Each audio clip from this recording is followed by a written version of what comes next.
Olá, dando início a mais uma análise da nossa série Videoteca Ciência Florestal, Conexão com a Sociedade. Hoje a gente vai mergulhar de cabeça num trabalho fascinante que cruza ecologia com o nosso futuro sustentável. Vamos entender a fundo a dissertação de mestrado do pesquisador Paulo Vitor Evangelista de Castilho. É um estudo muito bacana desenvolvido no programa de pós-graduação em Engenharia Florestal da UFLA, a Universidade Federal de Lavras. A pesquisa investiga o que acontece com o crescimento de 3 espécies de árvores frutíferas quando elas enfrentam uma competição acirrada numa área de restauração florestal. Nossa jornada de hoje vai ser bem estruturada. A gente vai passar rápido pelo contexto e o problema, depois os objetivos desse estudo, como foi a metodologia na prática, as principais descobertas que os dados mostraram e, claro, as aplicações disso no mundo real. Vamos lá. Ponto número 1. O contexto e o problema. A gente sabe que plantar árvores é algo absolutamente essencial para recuperar ecossistemas, certo?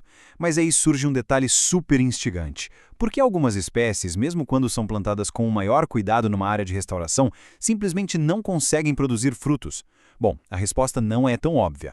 A restauração ativa custa caro, e só colocar a muda na terra não garante que ela vá frutificar se a gente ignorar as dinâmicas invisíveis que acontecem dentro de uma floresta. Pensa nisso como uma verdadeira corrida por recursos. Imagina uma árvore crescendo livre, pegando bastante sol. Ela faz a fotossíntese de boa, guarda a energia e usa o que sobra para produzir frutos. Tranquilo. Agora, imagina uma árvore espremida, competindo com um monte de vizinhas. Ela vai gastar toda a energia que tem num esforço enorme só para crescer para cima, tentando alcançar algum feixe de luz. Como não sobra energia, ela nem entra na fase de frutificação. É pura sobrevivência. O que nos leva ao ponto 2, os objetivos deste estudo. O estudo foi cirúrgico e focou em 3 espécies nativas muito valiosas. O urucum, que a ciência chama de bicha orelana, a famosa goiabeira, a Psidium guajava, e a aroeira pimenteira, a Chinus terebentifolia. A ideia era avaliar o padrão de crescimento dessas árvores com o passar do tempo e sob pressão da vizinhança. Além disso, eles testaram modelos ipsométricos, que são fórmulas matemáticas para relacionar a altura com o diâmetro da planta. O objetivo? Criar propostas de plantio muito mais eficientes. E como isso tudo foi para a prática? Ponto 3. A metodologia. Para investigar isso no mundo real, o experimento aconteceu lá no Sítio Pirilampo, que fica em Ijaci, em Minas Gerais. Como dá para ver no mapa, é uma área de mais de 3 hectares, todinha focada na recomposição de reserva legal. É uma zona bem interessante de transição entre o Cerrado e a Mata Atlântica. Um verdadeiro laboratório a céu aberto para a ciência acontecer.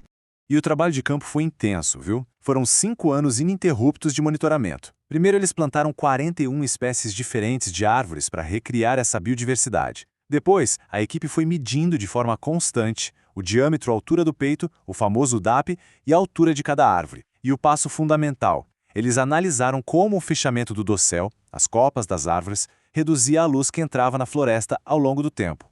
Chegamos então ao ponto 4, os resultados e as grandes descobertas. Um conceito crucial para entender os resultados é o sombreamento. Para não complicar com jargão, imagina que as árvores maiores e pioneiras formam um guarda-chuva gigante e bem fechado no alto da mata. Quando esse guarda-chuva fecha, ele bloqueia muito a luz do sol para quem está embaixo. Isso força as plantas menores a focarem em crescer na vertical ou acabarem definhando nessa sombra parcial, o que prejudica totalmente a capacidade de gerar frutos. E os números comprovaram exatamente o que se observou no campo.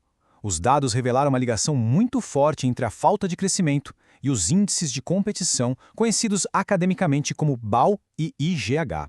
A aroeira pimenteira sentiu isso na pele. O ambiente competitivo bagunçou por completo a relação natural que ela tem entre altura e diâmetro. Basicamente, os cálculos provaram que, sem luz suficiente, as proporções da planta entram em colapso e adeus reservas para os frutos. Por fim, o ponto 5. Impacto e aplicações práticas. Tá, mas qual o ganho real de saber tudo isso? Os benefícios são bem palpáveis. Com essa ciência de espaçamento e luz, a gente consegue otimizar os projetos de plantio. Os proprietários rurais podem planejar florestas que realmente produzam madeira e frutos de um jeito robusto. Isso reduz os custos de implantação e manutenção, que sempre são uma barreira, e de quebra ainda conecta as áreas rurais diretamente aos Objetivos de Desenvolvimento Sustentável da ONU na nossa luta contra as mudanças climáticas.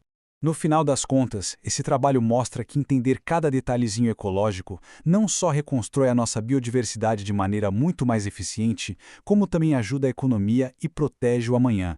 Fica o convite para continuarmos aprendendo e desvendando a ciência que move o mundo. Até a próxima!